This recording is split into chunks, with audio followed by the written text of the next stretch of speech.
Hi guys! Welcome back to my channel. And for today's video, magluto ta karon og ginisa nga kinhason or kinhason lang. Kay the other day, nag-crave ko ani kay nagulan-ulan pero karon kay murag medyo init. Pero karon na may kapalit og kinhason. Kung na light video kay basi ko mapuro na punta slow mo ani.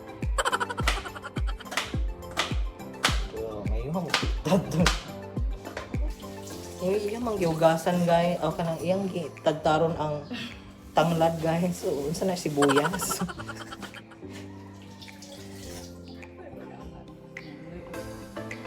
Sige na lang kay wow man ko kapalit og si kanang kamatis na ngayon na lang ko sa atong silingan.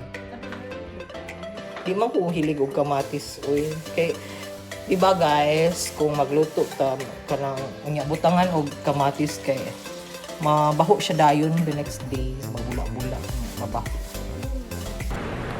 Pwede na! So, next niyang gipanitan kay ang kuan luya sa Bisaya or ginger. Diba? Maayo kayo siya mapanit guys.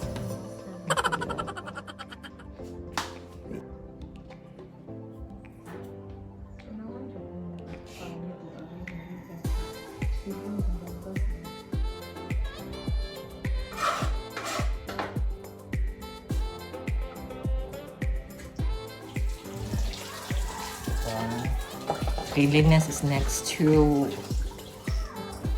happiness. Bruh. Nahimo na gid siyang cooking show akong vlog. Imbis nga Mermaid Diaries kanang dagat-dagat karon kay cooking show. Kay ting-ulan man gud guys, so wala kay ko niya. Na ako gikabisihan. Really? So wala na ko adto pas dagat. Today, Saturday, ambot lang if makadto ko, pero I'm not sure. Kaya na ko diwason diris balay.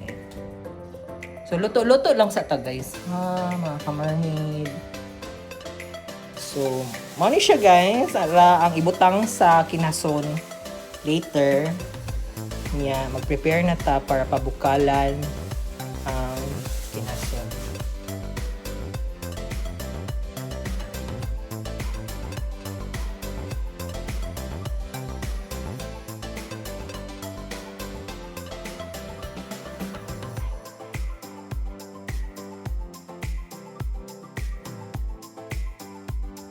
So, kuhaan na siya na to og buwa-buwa guys.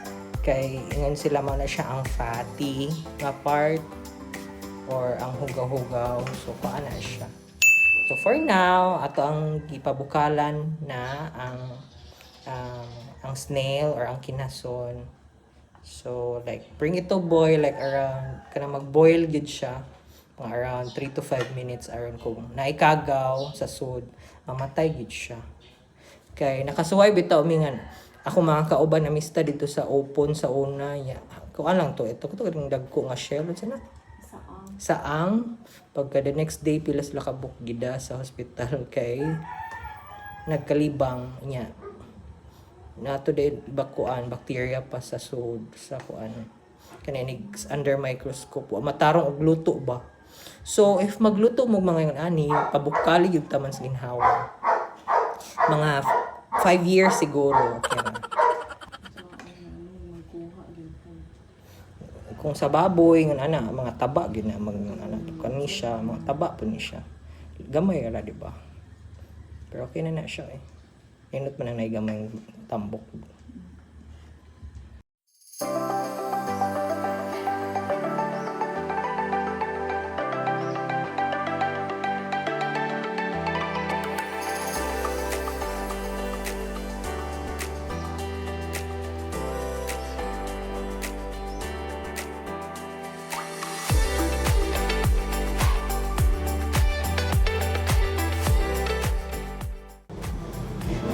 Diba kung magpabukal kag baboy kay daghan kay na ingon ana. So meaning daghan kay fats ang baboy. Kaning gamay ra man. So gamay ra gyud fats ang mga seafoods. Really? Really? Really? Really? Dili man kayo ang baka.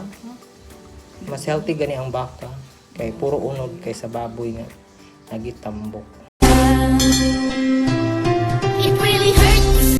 Ang kanalas. Kay basig wala na po na siya. So, perituho na lang na nato. So, una nimong ilunod ang udong. Pwede ra na nimo butang ang udong or kuan. Okay na siya. Sige, tanglad unahon. So, natay tanglad. Diba? Taas kayo. Then, sunod nimong buhaton, ilunod ang atong luya or ang ginger para na siya aroma gyud. Then, next is the tomatoes na super cute. Shout out sa silingan nga naghatag na mong kamatis. Pero as much as possible, gamaya ra kamatis kay dali ra baho ang sudan kung may kamatis labi nagsinabawan. Luto ba karog monggos na kamatis mabaho gyud na ugma. So gihatag na niya o gilunod niya ang ahos and then ang bombay. Sama na siya. And then pabuto lang nato. And then para na huy kadagan. Huy Ginoo ko. Almoranas is the key. So iyang ibutangan og unom ka sili guys. Unsa man jud niya mo ang kuan niloto ron sili nga naay kinason or kinhason nga naay sili. O naku kasabot. Ganahan kay na siya kuan sili. Wala ka dira. Ano yung gilunod tanan. Tulor ga nila kung gipalit gagmay pa jud. Yung giunom. Uy,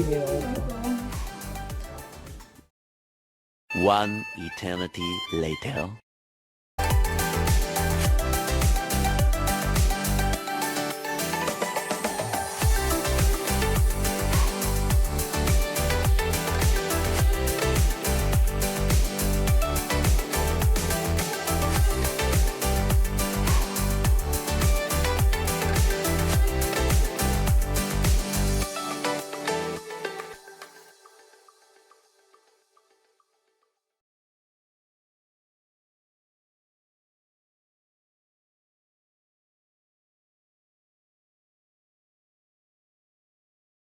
ug ang pinaka-last, ang garnishing, ang leeks or ang onion.